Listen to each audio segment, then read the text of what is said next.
Guys welcome to my channel. आज हामी म्याक्रोलाइट्स अन्तर्गत पर्ने इरिथ्रोमाइसिन र एजिथ्रोमाइसिनको स्ट्रक्चर बनाउन गइरहेको छौँ। स्ट्रक्चर केमिस्ट्री युजेस पनि सिक्छौँ हामी यसमा। आज एकदमै एकदमै सजिलो 2D स्ट्रक्चर आज हामी बनाउन गइरहेको छौँ। सबभन्दा पहिला हामी इरिथ्रोमाइसिनको स्ट्रक्चर बनाऊ। इरिथ्रोमाइसिन एउटा 14 मेम्बर रिङ हो। 14 मेम्बर रिङ हो र पहिला यसको नामबाट क्लियर भइरहेछ म्याक्रो भनेको ठुलो स्ट्रक्चर बन्छ यसको। तर म आज एकदमै सजिलो र सहज तरिकाले हजुरहरूलाई सिकाउन गइरहेको छु इरिथ्रोमाइसिनको स्ट्रक्चर बनाऊ। एकदम यो मन्दिर जस्तो पहिला बनाउने एकदमै सजिलो छ र एकदम सहज छ।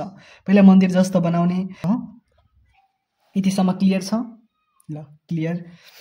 अब यहाँदेखि हामी नेमिङ स्टार्ट गर्छौँ। 1 2 3 4 नम्बरिङ स्टार्ट गर्छौँ। 5 6 7 8 9 10 11 12 13 and 14।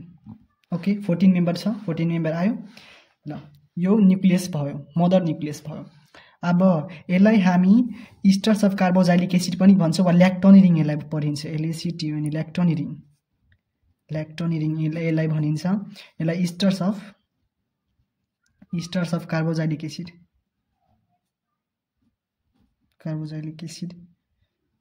इस्टर्स अफ कार्बोजाइलिक एसिड पनि भनिन्छ। किनभने यो कार्बोजाइल ग्रुपमा यो ओला इस्टर यो ओले इस्टर्स जनाइरहेछ। यो ओले हामीलाई यो ओले इस्टर्स जनाउँछ नि, अनि त्यही यहाँ इस्टर्स लागेछ कार्बोजाइलिक एसिड ग्रुपमा। ल अब हामी बेसिक कन्सेप्टतिर जाम। योमा 2 4 6 8 10 र 12 मा हामी मिथाइल ग्रुप लगाऊ। पहिला CH3 ग्रुप लगाऊ र त्यसपछि 6 11 र 12 मा हामी OH ग्रुप लगाउने। OH ग्रुप र अनि 1 र 9 मा हामी किटोन ग्रुप लगाउने। Ketone group. ल भयो। यति पहिला हामी गरौँ। यसमा 2 मा किटोन, 2 मा मिथाइल, 4 मा 2 4 6 8 10 12 भयो यति। अनि अब 6 11 12 मा OH लगाऊ। 6 मा OH, 11 मा OH र 12 मा पनि OH। ल यति भयो। अनि अब 1 र 9 मा किटोन ग्रुप लगाउने। 1 मा त किटोन लागेको छ। अब 9 मा किटोन लगाउने। 9 मा किटोन भयो। 9 मा किटोन क्लियर यतिसम्म। अनि त्यसपछि 13 मा हामी लगाउने इथाइल ग्रुप। एउटा ethyl group that is C2H5 ethyl group हो नि। ल C2H5 लाग्यो। कार्बनसँग बोन्ड बनाउँछ यो। ल यतिसम्म क्लियर छ। ल अब हामी 3 मा हामी रिङ 3 मा के गर्ने? हामी योमा क्ल्याडिनोज सुगर लगाउने। CLADI cladinose sugar. अनि 5 मा desosamine sugar. Desosamine sugar लगाउने भयो। क्लियर। ल अब हामी 3 मा पहिला क्ल्याडिनोज सुगर बनाऊ। यो बोन्डले के जनाउँछ? यो बोन्डले ग्लाइकोसिडिक बोन्ड जनाउँछ। ग्लाइकोसिडिक बोन्ड कुनै पनि सुगर मोलिक्युल्स एट्याच गर्नुभन्दा पहिला हामी ग्लाइकोसिडिक बोन्ड देखाउँछौँ नि, त्यही ग्लाइकोसिडिक बोन्ड जनाउँछ यसले।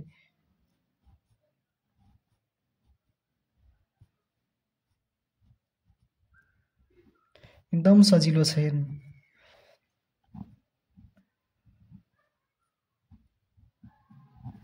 यो भइहाल्यो cladinose sugar. CLADI cladinose sugar. यो भयो क्ल्याडिनोज सुगर। यो क्ल्याडिनोज सुगर भयो। अब हामी 5 मा हामी भनेछौँ यहाँ भनेको 5 मा डिसोसा एमाइन सुगर भनेछौँ। त्यसै गरी अब हामी 5 मा डिसोसा एमाइन सुगर लगाउन गइरहेको छौँ। हेर्नु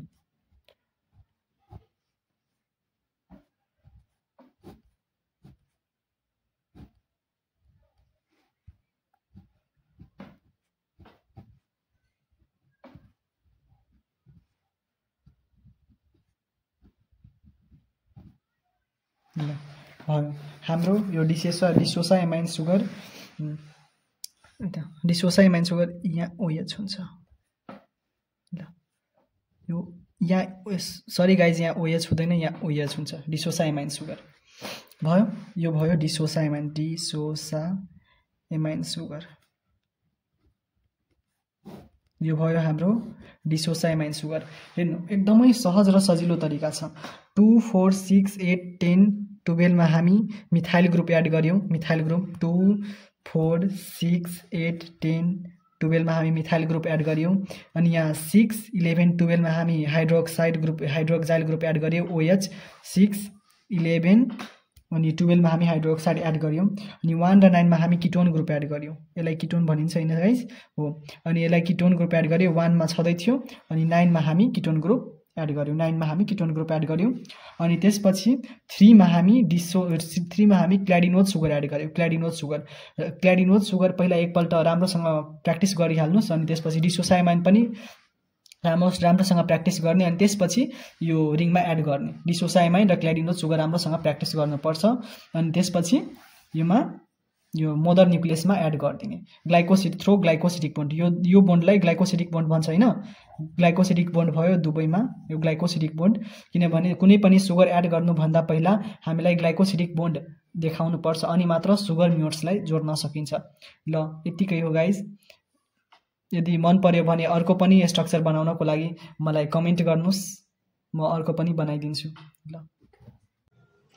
ल गाइज अब हामी ढिलो नगरिकन एजिथ्रोमाइसिनको स्ट्रक्चरतिर लागौं सबभन्दा पहिला एजिथ्रोमाइसिन 15 मेम्बर रिङ हो अनि एजिथ्रोमाइसिन नाइट्रोजन कन्टेनिङ हेटेरोएटम हुन्छ अब ढिलो नगरी हामी एजिथ्रोमाइसिनको स्ट्रक्चर बनाउनतिर लागौं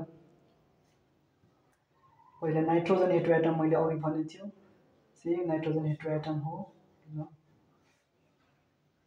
अनि 2D स्ट्रक्चरमा कुनाहरू स्ट्रक्चरको राम्रोसँग देखिनु पर्यो नत्र देखिएन भने कुना भने त्यति क्लियर हुँदैन स्ट्रक्चर अघि हामी एजिथ्रोमाइसिनको बनाएको थियौं नि हो ठ्याक्कै त्यस्तै हामी यो एजिथ्रोमाइसिनको पनि बनाउने हो खाली त्यो 14 मेम्बर थियो अनि यो 15 मेम्बर छ ल यतिसम्म क्लियर अनि अगाडि भनेको जस्तै यहाँ इस्टर्स ग्रुप अनि यहाँ फेरि किटोन ग्रुप लगाउने यतिसम्म अनि हामी यहाँबाट नेमिङ स्टार्ट गर्ने 1 2 3 4 5 6 7 8 9 10 11 12 13 14 and 15 हो यतिसम्म क्लियर अनि हामी एरिथ्रोमाइसिनमा लगाएको थियौं नि जस्तै योमा पनि लगाउने हामी 2 4 6 8 अनि 10 11 र 13 मा हामी योमा मिथाइल ग्रुप लगाउने CH3 त्योमा केमा थियो 2 4 6 8 10 12 मा थियो योमा 11 र 13 मा लगाउने अनि त्यसपछि त्योमा थियो 6 11 र 12 मा थियो हाइड्रोक्साइड ग्रुप अनि योमा हामी 6 12 र 13 मा लगाउने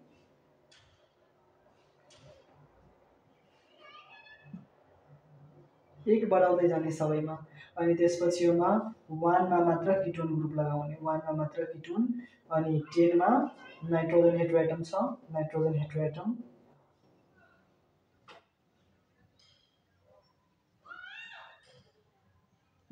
ल अनि त्यसपछि हामी 3 मा क्ल्याडिनोज सुगर लगाउने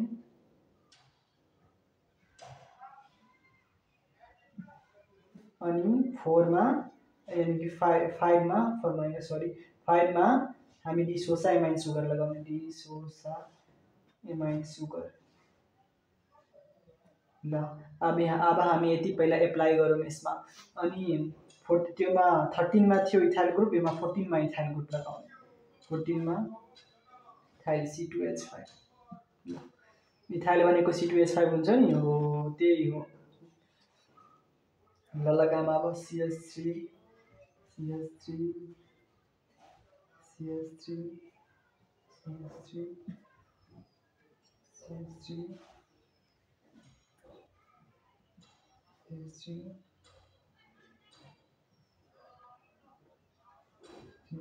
ल यतिसम्म ठिक छ। OH 6 मा अनि 6 मा 11 13 12 र 13 ल 6 मा 12 मा 13 11 मा नलगाउने यसमा ल। ल 1 मा किटोन लागेकै छ अनि 10 मा नाइट्रोजन हेटेरोएटम छँदैछ अनि त्यसपछि हामी 3 मा ग्लाइडिनोज सुगर लगाउने। ग्लाइडिनोज कहिले पनि सुगर लगाउँदाखेरि यो ग्लाइकोसिडिक बोन्डले देखाउनु पर्छ, नत्र त्यो सुगर जोइन्ट हुँदै हुँदैन बिना ग्लाइकोसिडिक बोन्डको। यो कुरा ख्याल राख्नु राम्रो छ। योमा मिथोक्सी OCH3 मिथोक्सी पढिन्छ हैन। अनि यहाँ CH3 फेरि अनि यहाँ पनि CH3 अनि यहाँ OH यो भइहाल्यो ग्लाइडिनोज सुगर ग्लाइडिनोज सुगर। यति क्लियर छ गाइस। अब 5 मा हामी डिसोसाइमाइन सुगर लगाउने। सुगर छ भने पहिला हामी ग्लाइकोसिडिक बोन्ड हेराउने अनि त्यसपछि सुगर लगाउने। डिसोसाइमाइन सुगर डिसोसाइमाइनमा हामी अघि पनि भने थियो यसमा दुईवटा यो एमिनो डाइमिथाइल हुन्छ CH3 ल क्लियर। यहाँ पनि CH3 यहाँ OH भयो डिसोसाइमाइन सुगर